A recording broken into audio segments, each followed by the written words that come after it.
You folks might hear the sound of rustling or the wind or dogs or something, but it's way too beautiful to be inside today. So I'm outside with the dogs and they might make noise and play. But just suffer through it. So I love sovereign citizens, and by me saying I love them, I really actually despise them. And luckily for me, considering my great love of sovereign citizens, I have my very own personal sovereign citizen, To Truth for Liberty, who continuously gives legal advice in my comment section and is continually either outright flat wrong or at least misleading. And he can dance maybe back into being not 100% wrong, but still misleading. And that, to me, is about one of the most obnoxious things that anybody can do with the law. And therefore, I really despise this gentleman.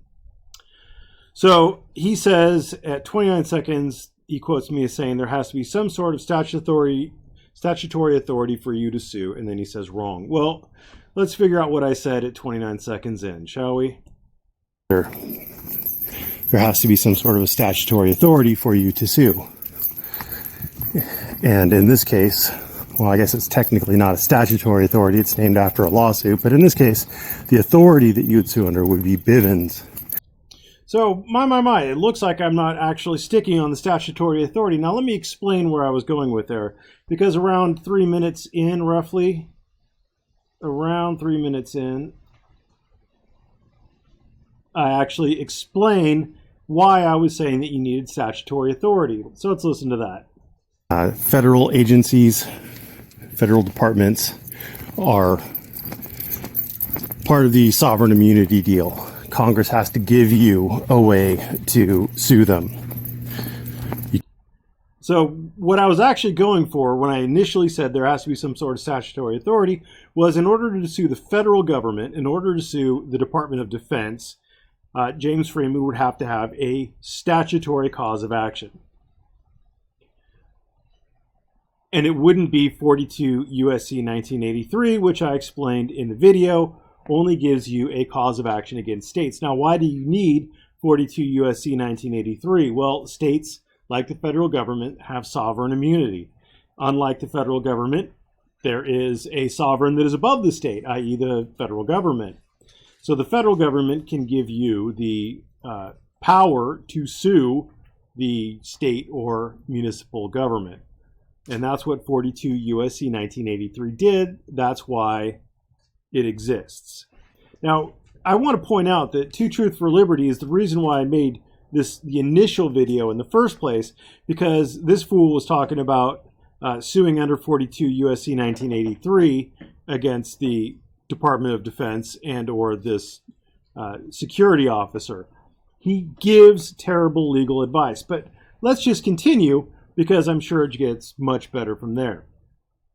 Number one, you can sue under private right of action for a constitutional violation without any statute.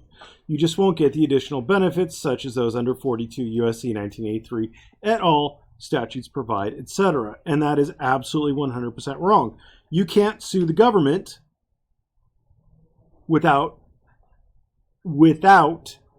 a statutory right that has been codified by, if you're going to sue the federal government, it has to be codified by the federal government. The U.S. legislature has to pass a law, the president has to sign it, and it has to come into effect in order for you to sue the federal government. For a state, it's exactly the same thing. Either the state government has to give you that statutory cause of action, or the federal government has to give it to you. For a municipality, same thing. Either the municipal government has to give you that authorization, or the state or federal government have to give you that authorization. So can you sue a person, an individual, a non-government actor, for a constitutional violation? And generally speaking, no, you can't. Unless they're acting under color of law, blah, blah, blah, in which case, maybe. But generally speaking, no, there are no private rights of action for constitutional violations without a statute. Assault and battery. aren't constitutional violations. You got to remember, the Constitution deals with the federal government primarily, and then limitations on states secondarily. The U.S. Constitution does not give causes of action to citizens against other citizens. That's not the function of it. There is no provision in the Constitution for that. So that statement that he wrote there is just 100% wrong. There is no private right of action for a constitutional violation without a statute, except, of course, for things like Bivens actions, which allow you to sue people if they violate your rights under the color of a federal law. Then he goes on to say, further, common law rights are not statutory, and there are numerous common law rights which provide the authority to sue. None of them, however, deal with the federal government.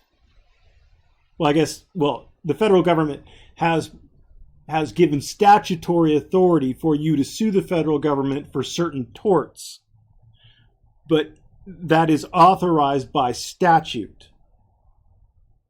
So it is statutory. If you're going to sue the federal government, there is a statute that's authorizing it. 100% there is. If you're going to sue a person, then you're probably not suing for a constitutional violation. Unless you're talking about a Bivens action, and maybe there are others, but if they are, they're super rare. So I'm telling you these things based on actual case law. Number one, Price v. United States. If you read it in here, this is a U.S. Supreme Court case, obviously. The government is not liable to suit unless it consents thereto, and its liability in suit cannot be extended beyond the plain language of the statute authorizing it. That is just, there you go.